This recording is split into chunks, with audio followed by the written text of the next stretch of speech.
But more importantly, the world would see for the first time the full splendour of the Egyptian pharaohs. So much for the Louis XIVs, John D. Rockefellers, and Nicholas IIs of the world. This was the kind of unimaginable wealth that built pyramids out of sand. This was what she had given her life for. She shivered with anticipation, despite the heavy heat of the valley, her heart racing.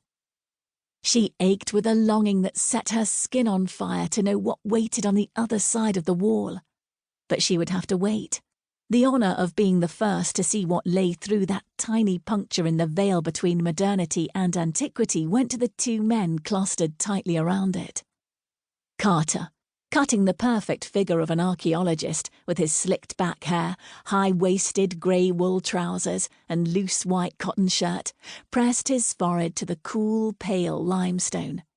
Although he had rolled his sleeves up to his elbows and loosened his bow tie, any pictures commemorating this moment would show the sweat that soaked his back and left dew in his thick black moustache. In Luxor, there was no escape from the heat, even dozens of meters underground. The man waiting impatiently beside him, impeccably dressed in a brown three-piece suit with matching fedora and cane, was their patron, the patrician George Herbert, Earl of Carnarvon.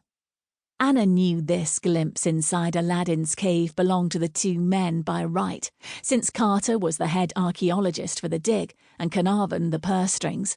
But even so, she couldn't help feeling jealous. Hers would be the third pair of eyes to see whatever lay inside. She would have to wait her turn until they had drunk their fill of the glories within, and she was not a patient woman. "Can you see anything?" Eagerness vibrated in Carnarvon's clipped and slightly nasal voice. As was true for Anna and Carter, this endless search for the fabled lost tombs of Egypt's god-kings had become his life's work. But unlike them, he had been losing faith.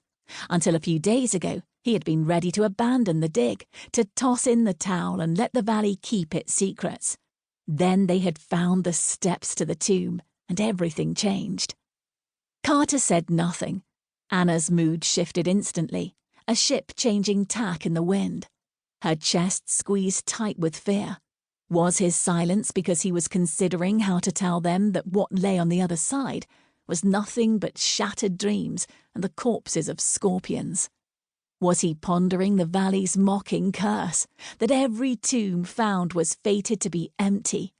If all that awaited them on the other side of the wall was dust and potsherds, their years of back-breaking work, of endless hours sweating in the sun to find just one intact tomb of the pharaohs were for nothing.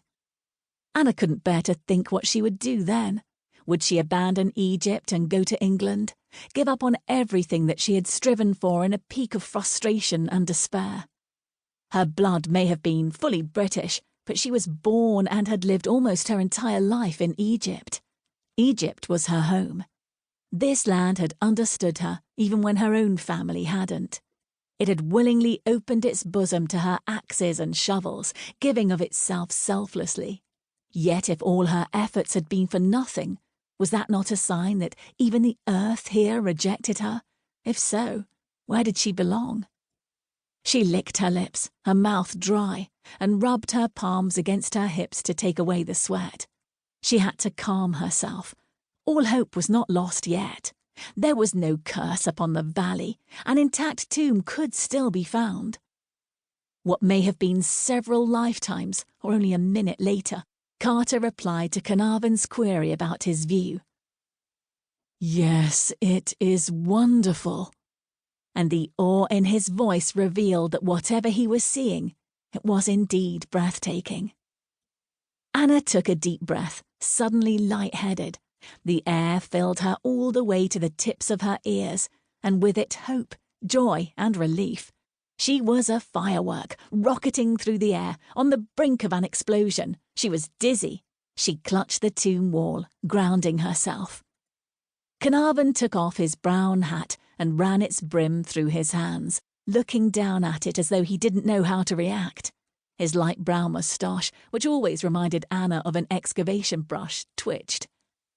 "Then we've done it?" There was both uncertainty